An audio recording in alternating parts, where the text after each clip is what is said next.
Hey everyone, and thanks for joining another installment of The Guru and the Grasshopper. Today we're going to be talking about demystifying schema markup, what schema markup is, how it came to be, why people use it, when to use it. There's a lot of misinformation surrounding it and a lot of ambiguity. I think that's how you say that. Is that correct, Grace? I know I'm bad Yes. with words. Ambiguity. Ambiguity. Yes. A lot of ambiguity surrounding it. So I'm excited to jump into this. Grace, I don't think you know much about schema markup, so this should be a fun episode. Is that correct?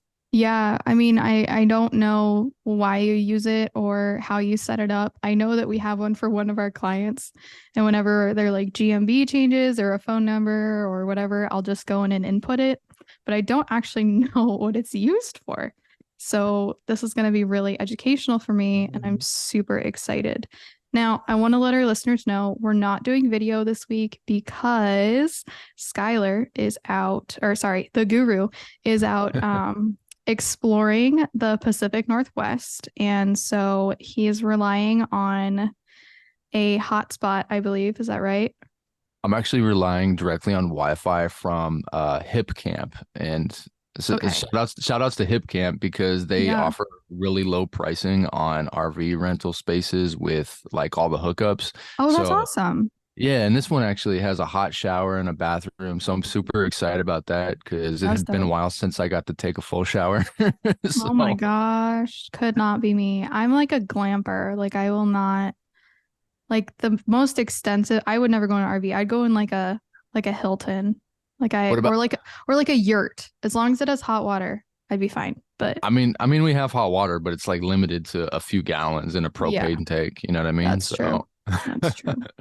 but yeah, no, it's been a fun experience. So I appreciate our listeners bearing with us. Hopefully we don't have any interruptions in my Wi-Fi signal, but Yeah, absolutely. let's hope not. Yeah. So let's get started. I want to hear about what started schema markup. Where did it come from? Like what are the foundations of it, I guess. Cool. It's interesting because schema.org is Hmm. who created schema, if you go back far enough. And it's pretty much pretty much a uh, type of language, more or less, that you can use in HTML or JSON LD Hmm. that lets search engines know what the web page is about, which is interesting because the content on the web page should also let search engines know what it is about. But this is considered a rich text format or a rich format in which a web crawler can see exactly what point you're trying to get at, more or less, with your markup. Does that kind Okay, of make sense? kind of. Can you explain what a rich text is for those of us who don't know, myself Sure. included? Sure. So a rich text is any type of text that contains a lot of rich information in a very small amount of space. So when you create a web page, you have, hundreds or thousands of lines of code all spaced out. But Hmm. when you use a type of rich text formatting, it creates a very quick, easy place for the web crawlers on Google or Bing to get the information and extrapolate it rather than going through all the content. Does that make Okay. sense? Yes. So what I'm gonna give an analogy because that's kind Sure. of how I'm relating it. So I'm thinking of a tiny house, right? Mm-hmm. So in a tiny house, you only have like up to, I want to say like 500 square feet usually is the average tiny house. And you have so much packed into that tiny space. You have a dining area, a living area, a sleeping area, sometimes even an office, a bathroom. So there's this rich text is a like a tiny house. Like you have all these different things in one small confined space. Am I, is that close? Yeah, especially with the JSON LD approach, which is the currently approved one by Google. I Mm-hmm. would say back in the day, it would be more so like having a house, right? You have a standard size house, 15 to Mm-hmm. 1800 square feet, and you walk around and you put red highlighter or a red tab on things that are important. Okay. So that's how it used to be, right? So if you think that your light switch to keep off your electricity is really important, you'd put a red tab on it so that whoever walks in knows that that's important. Okay. And when schema markup first started, it was using item props, as it's called, in the HTML. You've seen the HTML code, right? Yes, I have. Yeah, so it was like marking specific parts of HTML code with these red tabs to let Google or Hmm. Bing or whoever know, hey, this section of my HTML is super important. Hmm. Please pay attention to it. Oh, okay. Yeah, but moving forward, now we're at the point where we use JSON LD mostly, which is the preferred language by Google, and it Hmm. appears in the top header of your page source. That is more like a tiny home. It's a condensed format at the top of the page that keeps everything very concise, very clear, in a very short amount of block text. Okay. That's helpful that you broke that down into smaller chunks for me because otherwise I would have been like, No, no, Um, absolutely. And it's something that most people don't understand. All they hear on the internet or even in, our Facebook group, Google SEO Mastermind, all they hear is, hey, you need schema. They don't know why they need schema. They don't know the origins of schema. They don't know the history of schema. But if you've been doing this long enough, you remember before schema even existed, which I do. And then it came to light and fruition, and we started using the red tape on the light switches, but now it's a very condensed format for sure. okay. So I've heard of snippets, but Mhm. I've also heard the word breadcrumbs. Could you tell me how those relate to schema? What is a Sure, breadcrumb besides sure. like a Hansel and Gretel thing? So a breadcrumb, have you ever gone to a website and seen like you go to a web page, right? And on the top of the web page, it might have pages that you've visited. It might be home, then categories, then the page that you're on. Have you seen that? Mostly on e-commerce websites. Yeah. So that is considered a breadcrumb. Hmm.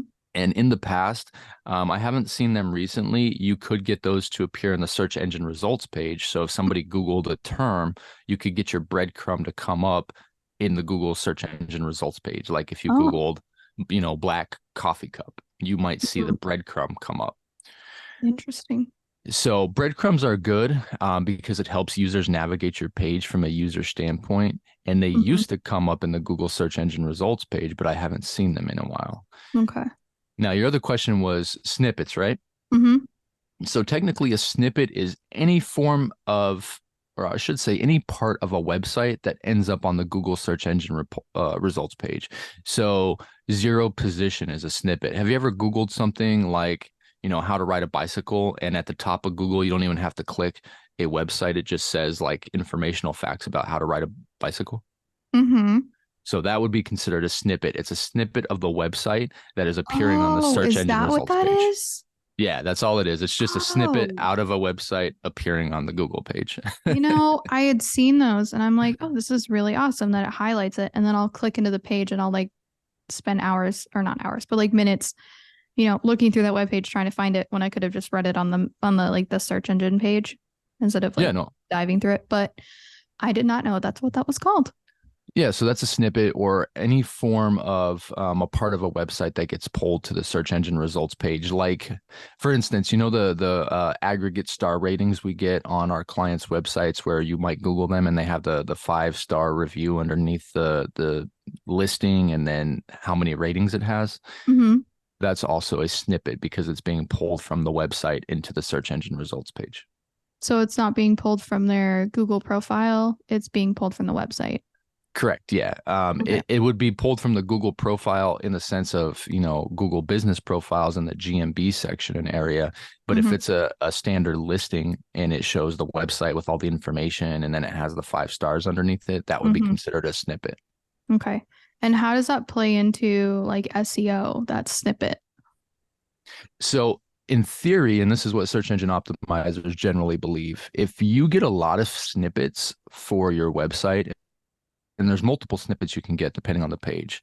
Hmm. You can get listing snippets, you can get first position snippets, you can get aggregate rating snippets, whatever. We believe that it drives what's called CTR, which stands for click through rate. Okay, I've If heard of that. Right, if you have, if you Google something on Google and there's 10 different listings and one of them stands out because you see the golden stars underneath the listing or you see the first position, you're more likely to click that. Okay. And then what SEOs believe is that the more clicks they get to a website, the higher it boosts the rankings and the position on Google, because you're the one standing out, you're the one getting the clicks in contrast Mhm. to all your competitors. Okay. And then in terms of like a click-through rate, is that just them clicking on the site or is that going through the website itself? No. That's just them clicking on the website. So there's a understanding of an algorithm that measures how many times your website is clicked on the Google page versus every other competitor around it. And that's kind of used to score your website up or down. It's a very small factor, but it's still considered to be a factor. Okay. It's very interesting. So in the end, if you have a higher click-through rate because of these snippets that you were able to obtain, Mhm. more or less your SEO is increasing and you're getting higher positions, hopefully, is the theory behind that, more or less. Okay. And then in practice, is that something, because you're saying in theory, is there something you're seeing different in practice, or is it just kind of, um, I think that I like to say in theory because it's a CYA thing. It covers my butt. Because mm, you could go out and get a million rich snippets, but if your website is built horribly and people don't like it, you're never going to move up in position. But yeah, theoretically, if everything else aligns, then you should be yes. moving up in position. Okay. Thank you for clarifying that. Yeah, no, of course, 100%. I know it's kind of confusing. Hmm. So when we're gonna move into like implementing it. Mhm. So where would you even start? So um, there's many ways to implement, excuse me, schema markup. Hmm. Um, One of the ways that's most commonly done right now is, and I'm sure you've heard of the plugin we use, is called Yes, I have heard Yoast of that. SEO. Hmm. So Yoast SEO and a competitor of Yoast, Rank Math, Hmm. they automatically insert schema into a lot of websites. Okay. And do you have any control of what they insert? To some degree, but you don't have full control over it, which is why I personally don't like it. Some people swear up and down by it, but Hmm. I prefer to handwrite our schema, which me and Eugenio did actually. The schema that we use is handwritten, and that's why we use header footer code manager to insert it into the top of page. Hmm. And could Uh, you just give me like a brief, like, guess of how long it took for our site to make that schema? to make that schema, what do you mean by Yeah. that? Like how long did it take to handwrite it? Oh, the handwrite schema is it took so that's a loaded question. I've been learning, JavaScript and JSON for the past 10 years or so. So Mhm. handwriting the schema was very quick for me because I understood how to form it from a syntax standpoint. And that's where Mhm. a lot of SEOs run into problems. They don't know the syntax of how to create schema. Mhm. But with tools like Chat GPT, you could literally go to Chat GPT and be like, hey, I need JSON LD schema for these different types of properties. I need it for a local business. I need it for this geo radius. I need it with this telephone number. And it'll actually create the schema for you that you can combine and handwrite yourself. There's, in my opinion, no need to use these plugins.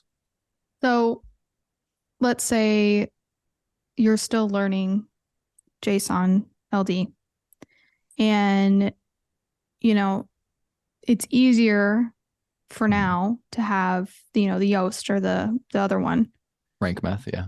Would you would you tell people eventually to start handwriting it themselves as they learn, or how big of a difference is there?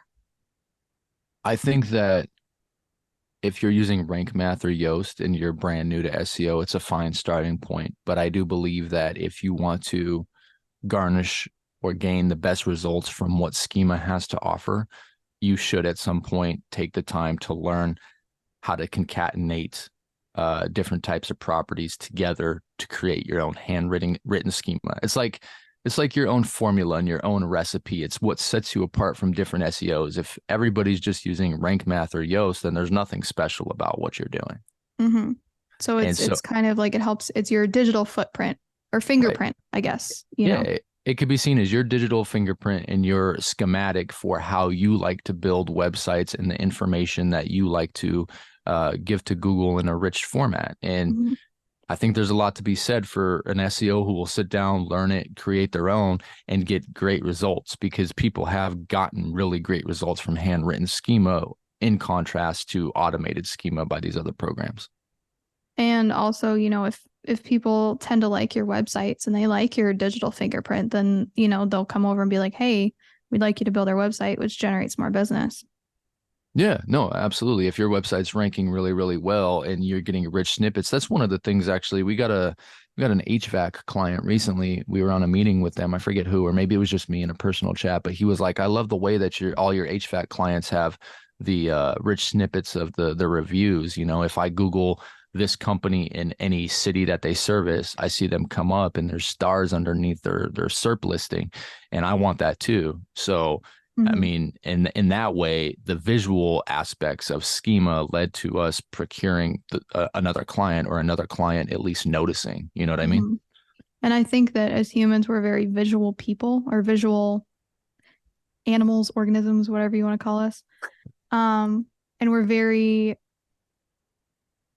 even unconsciously, even if you're not really a big, visual person, you still unconsciously see things in a certain way. And I'm learning about this in my master's, if you're breaking something down into easy, like readable, not too much text, just positive things, then you're more likely to click on it to, you know, go see what other information they have. Yeah, not only that too, but I would say search engine optimization is hard to measure, right? A lot of our clients ask Mm-hmm. us what we do every month, and we give them a list to the best of our abilities. But Mm-hmm. if they can see that, before they didn't have all these schema, these rich snippets, I should say, on Google Search Console or in Google directly, and now they do, they're going to be like, oh wow, there is work being done. You know what I Mm-hmm. mean? Yeah, no, I totally, yeah. So, but So, that's always been a hard one with SEO, like, quantifying work. So if you can show something visually, I think it just helps a lot. and then when you're creating the schema, you're handwriting it. Um, I was doing some research on it and I was asking Chat GPT because that's what we do now. Um, and they were talking about it being like organization in your kitchen. So, like, you're putting labels on things. Hmm. So, like, let's say you were labeling your spice cabinet and you have oregano, you have anise, you have bay leaves, I was cooking yesterday, so I have this on my mind. You have like herbe de Provence or something, like salt, pepper, the basics. So, and that is relating to the schema markup labeling of this is the price of the product, this is the review, this is when this is happening. You're labeling your jars. Is that kind of a parallel reference, or is it even more extensive than that? It is, and it's also more extensive than that. Like, let's say, for instance, none of your spices were labeled in your kitchen. That would be a website without schema. Like, you'd have to go through every single, shaker to figure out what is actually going to come out of it. Of course, unless it's see-through, then you might know. But Mm-hmm. if it didn't have a label, you might, mistake salt for sugar, right? Yeah, that's true.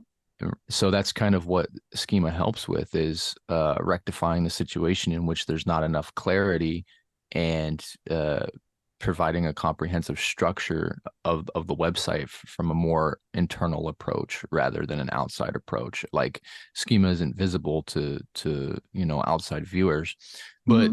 even more so than that, it goes deeper. Like, if you know the property types of schema, and there's hundreds of property types, if not thousands, you can not only label salt as salt, but you could label the actual place that it was made, right? For example, Mm-hmm. or you could label how much the salt costs, or you could label the ingredients of the salt.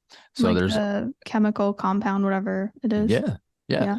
So what schema does is it helps take these general broad entities and terms and breaks them down into a more palatable format for search engines. Mm-hmm. Obviously, some humans are going to want to know, the origin of the salt, or the Mm-hmm. cost of the salt. But at the end of the day, some people just want to know it's salt. So schema kind of helps, kill two birds with one stone, more or less. Okay. Interesting. Yeah, it is very interesting. Schema actually took me a long time to wrap my head around because, you know, I fell victim to in the past where people were like, you need to use item props and you need to use schema. And I was like, okay, well, why and how? And Mhm. it was very um it was very hard for me to grasp and pick up for probably about a year.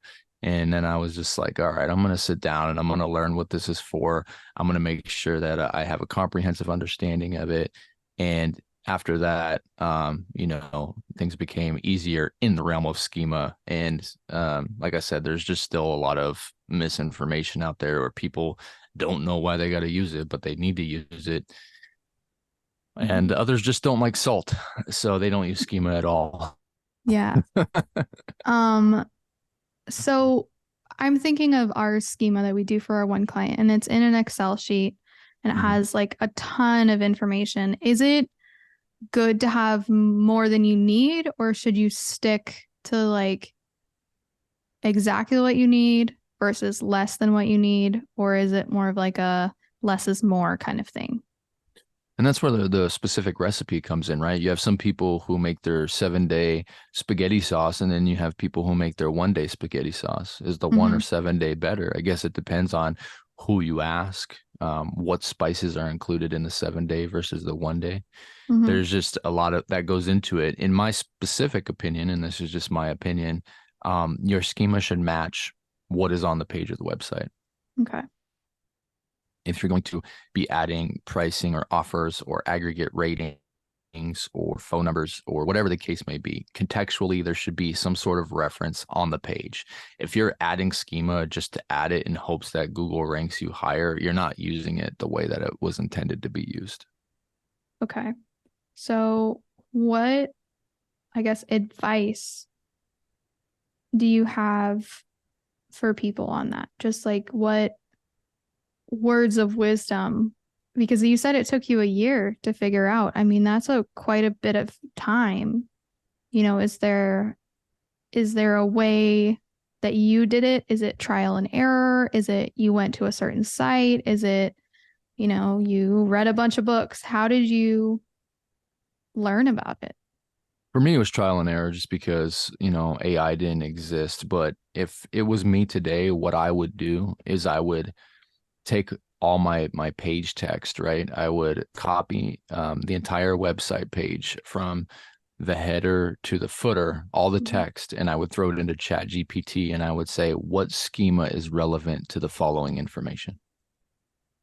And then Oh. and then Chat GPT would tell you all the relevant schema to the information. Hmm. And then I would say to Chat GPT after it outputs schema, I would say, is there any information that I'm missing on this page that I should have used? And see Mm-hmm. if it has a recommendation. And Um, then once it's done that, what do you do? Once it's done that, I would just use the schema that it created. I think that's a good starting point, to be honest, and I think it's better than Yoast and Rank Math. If Hmm. you just copy all the information into Chat GPT and you ask it to create schema around these different pieces of information, I think that you would get a much more comprehensive script than using automation, in my personal opinion. And it would teach you at the same time. You could ask a million questions. You could be like, why did you do this? Can you help me, better to understand why this schema was used? And then not only are you not just leaving it up to whim and chance, you're learning how to handwrite schema while creating better schema. Food for thought on that. Yeah, a lot of Learning while food for that. doing. Yeah. Learning while doing. I mean, that's how I learn. I'm a kinesthetic learner. If somebody tries to tell me something or show me something, I'm like, yeah, can I just do it? I feel like I'm kind of all three. Like I have to read it, I have to see it, and then I have to do it. That's awesome. I wish I could say the same. Yeah. If I if I read something, I start glazing over, to be completely honest. If like it's instructional, like I Yeah. get down to number three and then I'm like, okay, well, what was number one and number two? Oh, yeah. Because it's just like, it's not, I think it might also be like my hyper focus with my ADHD. So if it's something like I'm really interested in, it's easier to do. But Yeah.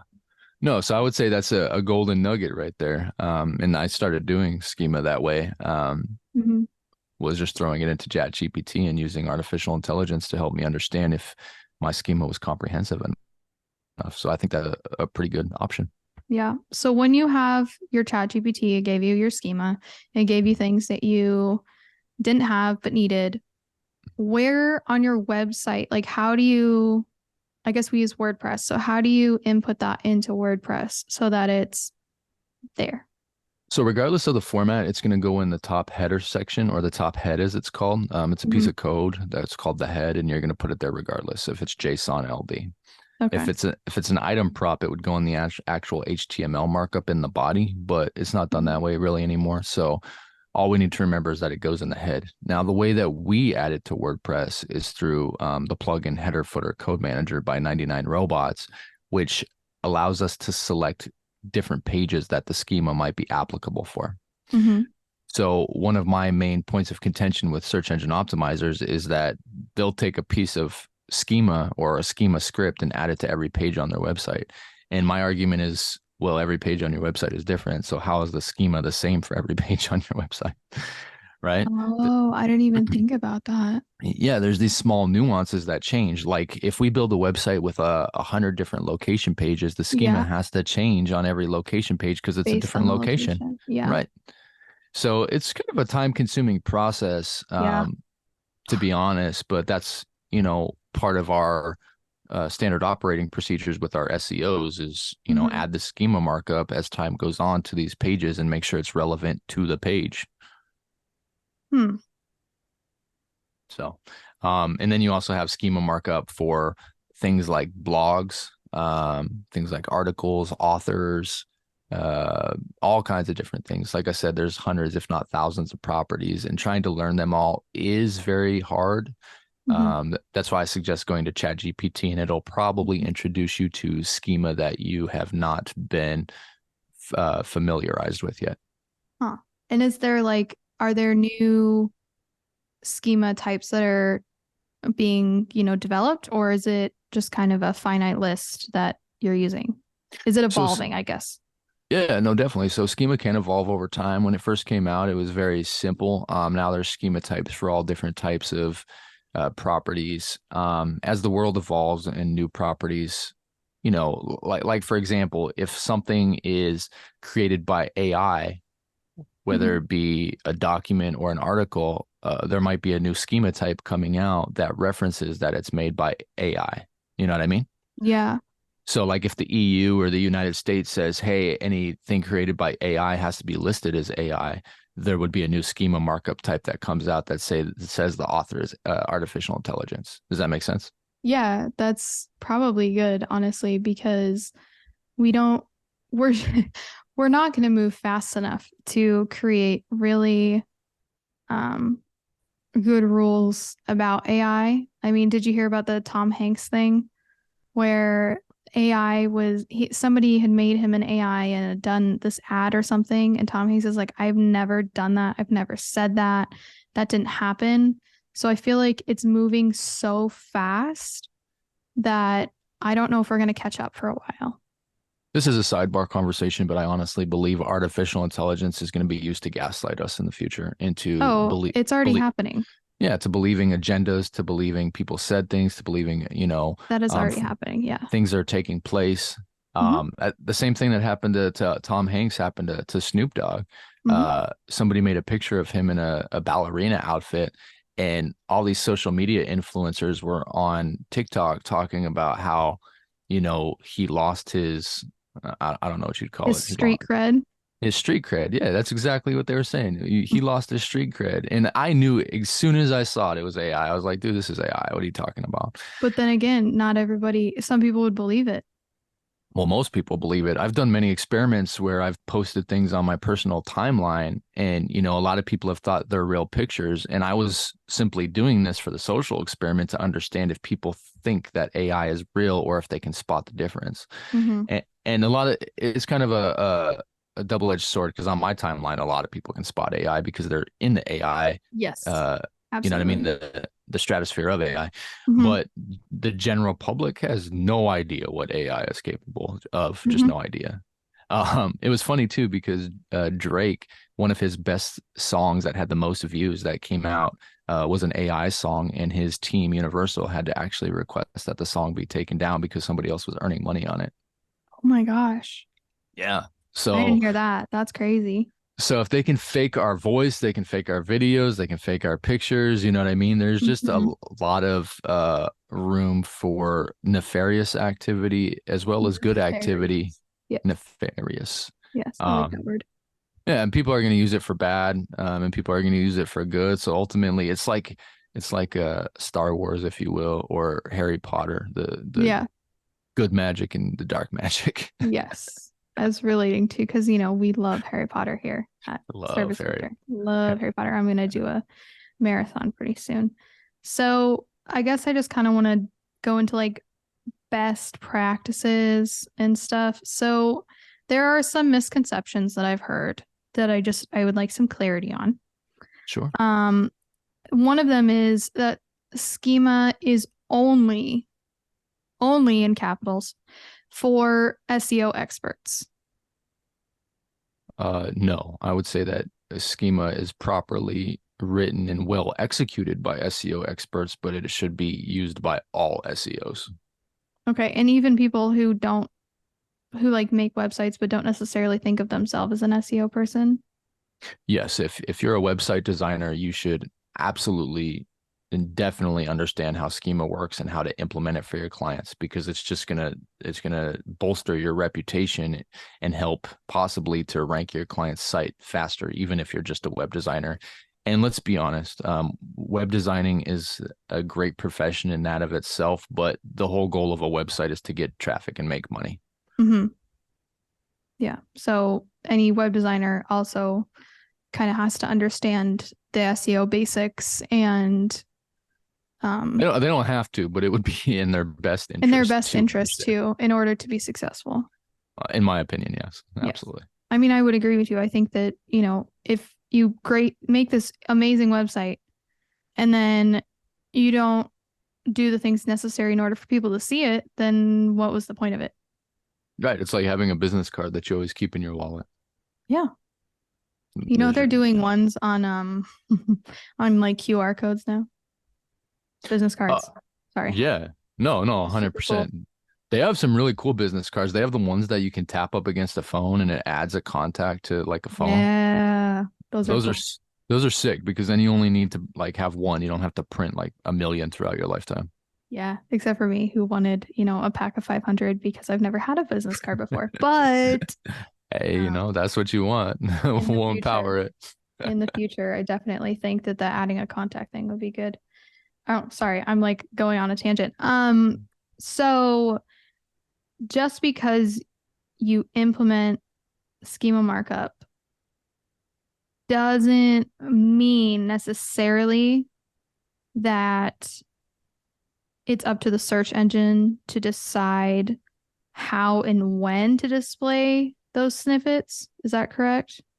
Yeah, so schema markup, I would look at it as a supplemental helper to what a great article or web page should already be. Mhm.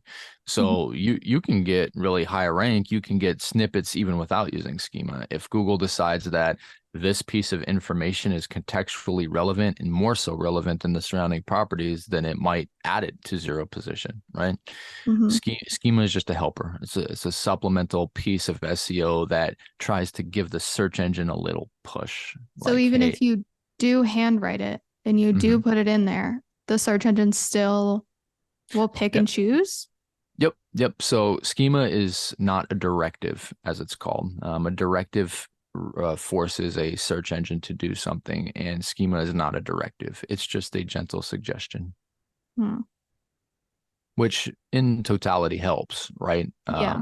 If other properties aren't using schema and you end up using it, then it's just one extra point and one extra feather in your hat for that website. But Yeah. ultimately, it's up to Google to decide what they want. And then can you tailor the schema to, I mean, besides using the, JSON LD that they want, is there kind of like a way around it not picking and choosing, like you telling it, like, but not telling it?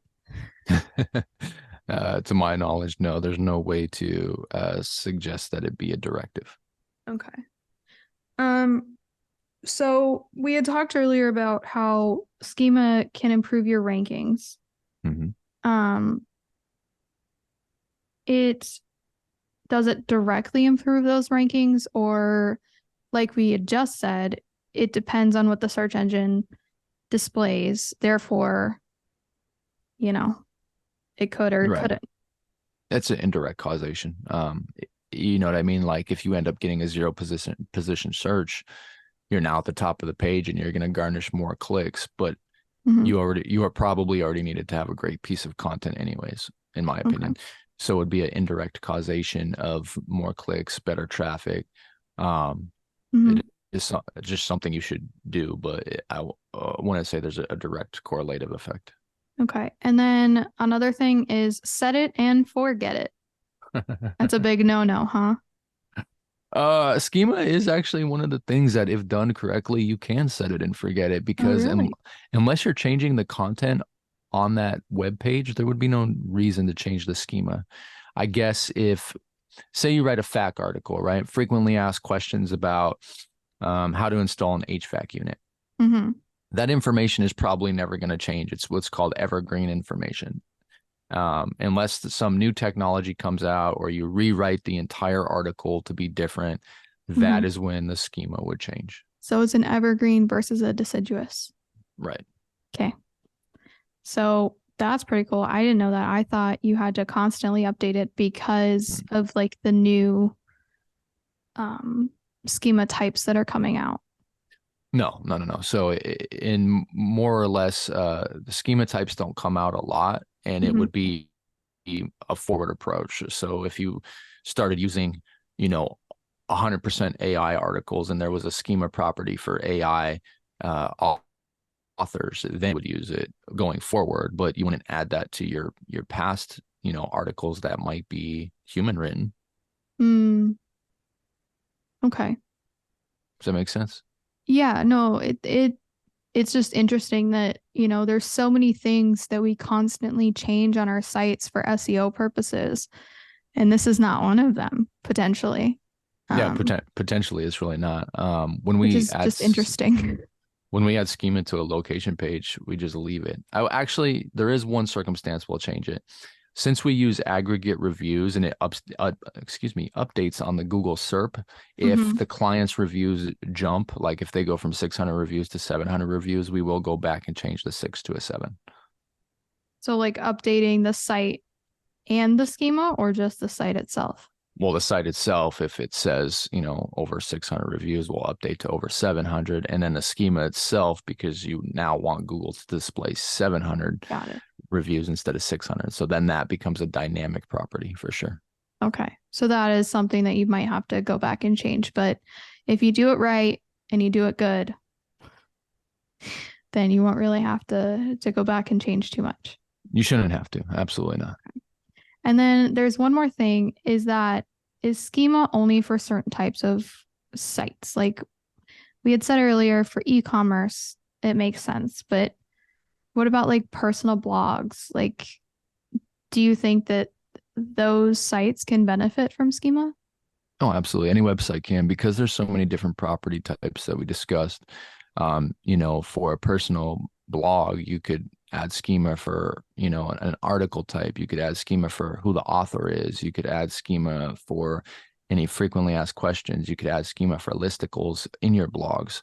Um, Schema is definitely relevant to, I can't really think of a website that it wouldn't be relevant for because of how many types it has. Mm-hmm. I'm like racking my brain over here and I can't really think of any Um, specific instance.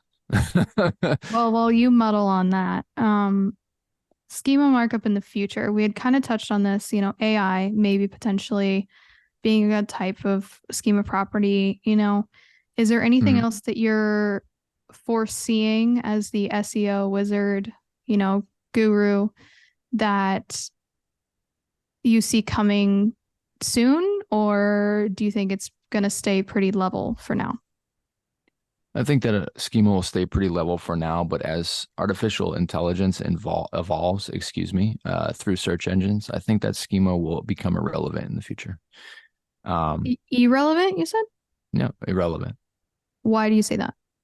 Well, if artificial intelligence can become sentient, which is what we're working on, and Hopefully not, because of Terminator. Continue. and it reads an entire article, it's already going to know what everything in the article or the page is about. So it's not going to need schema. There's going to be no reason for it. It'll be an extended resource that's no longer necessary. So when a person searches on the internet, let's say we're in the future, and they see a snippet of something, the AI will decide what to show in that snippet. I mean, there's already algorithms in place that AI decides what to show. We've gotten many snippets that we haven't used schema for. So it's already in progress and already in the works. And I think that as AI becomes more evolved through search engines, it won't need schema. It's like a human, right? Like if me and you are having a conversation, the schema that's going on in the background is all processed by our brain at a very quick rate. We don't need the context. I don't need you more or less to explain to me every important piece of this podcast. I know what the important parts are of this podcast because I have sentient thinking abilities. So as AI moves forward, it's also going to gain sentient thinking abilities, and it's going to know what the most important parts of the article is. Right now, it's still just words on a page to Google and the crawler. But when artificial intelligence actually becomes incredibly intelligent, it's going to know what the most important parts are. So I think that schema will likely phase out in the future. Okay, so let's say Google, right? The big G, Google. They use AI to do that, and so we don't need to use schema anymore.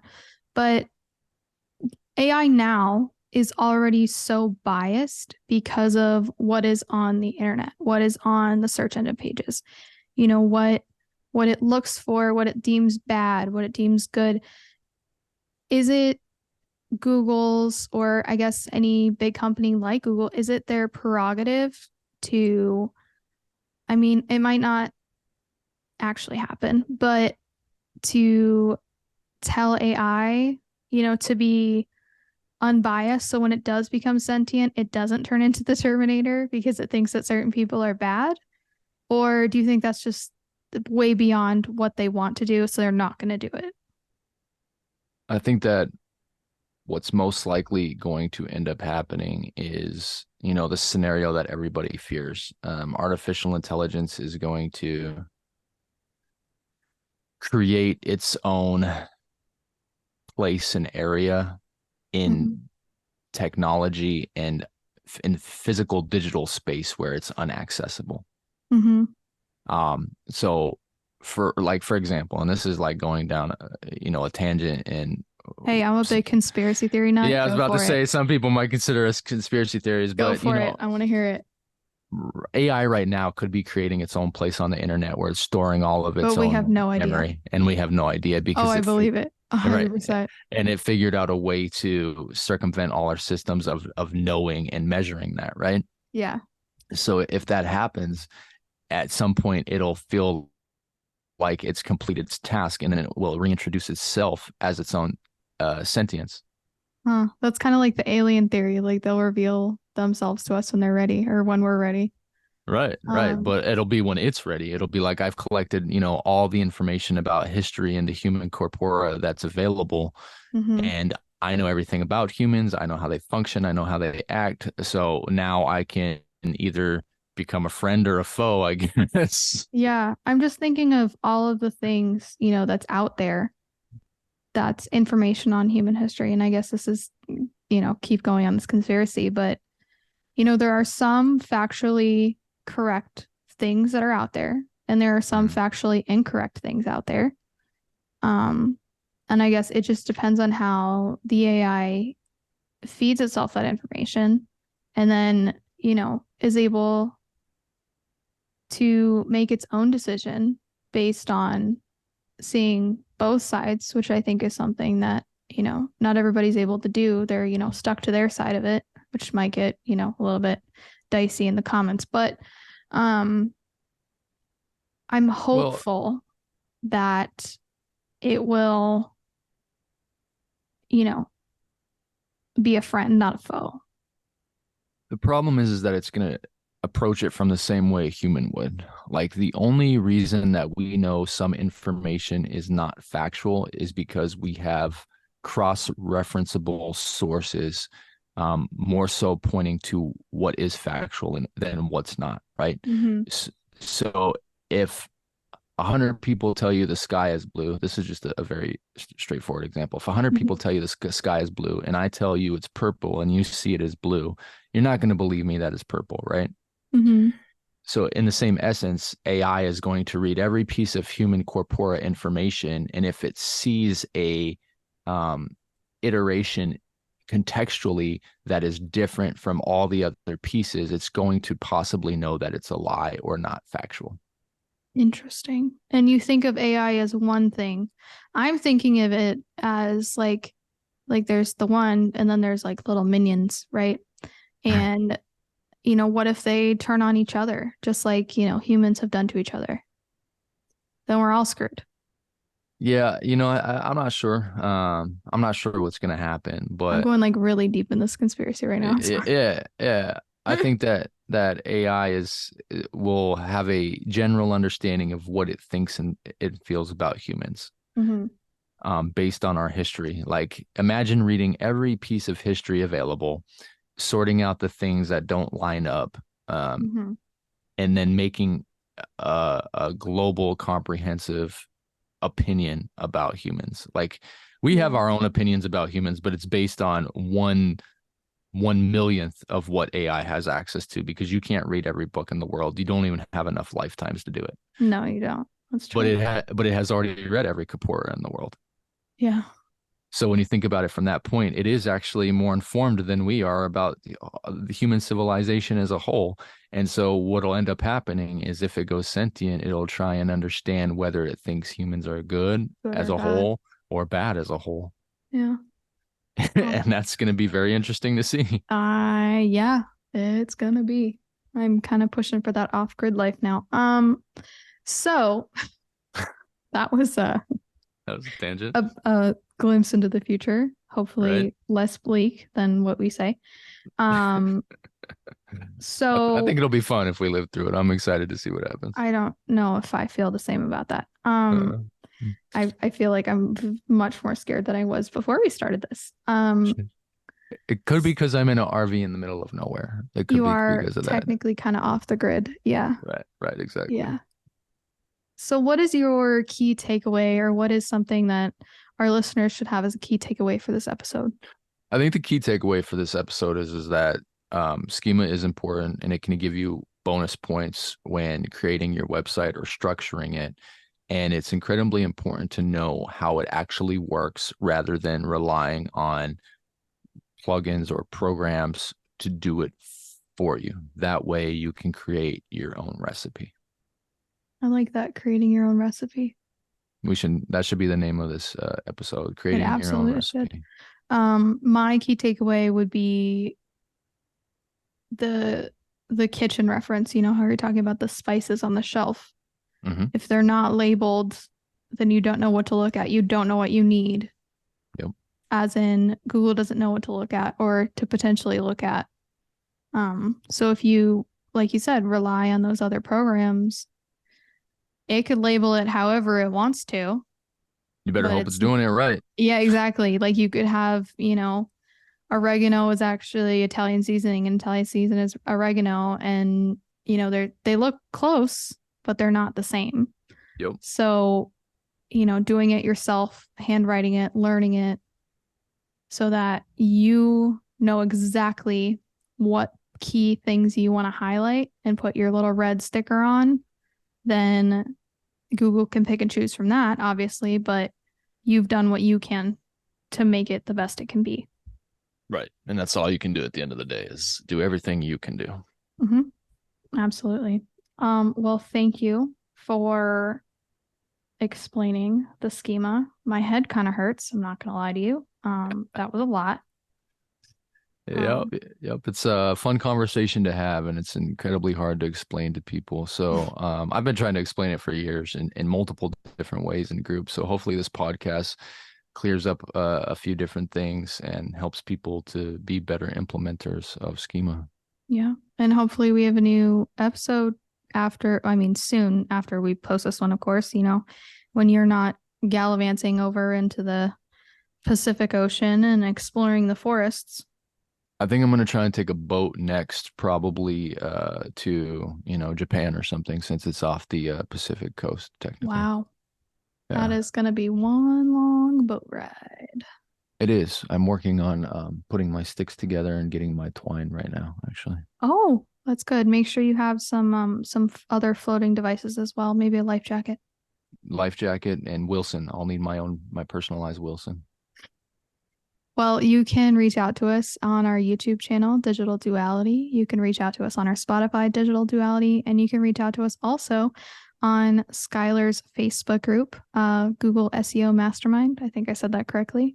Hmm. And we will see you guys next time. Take care, guys.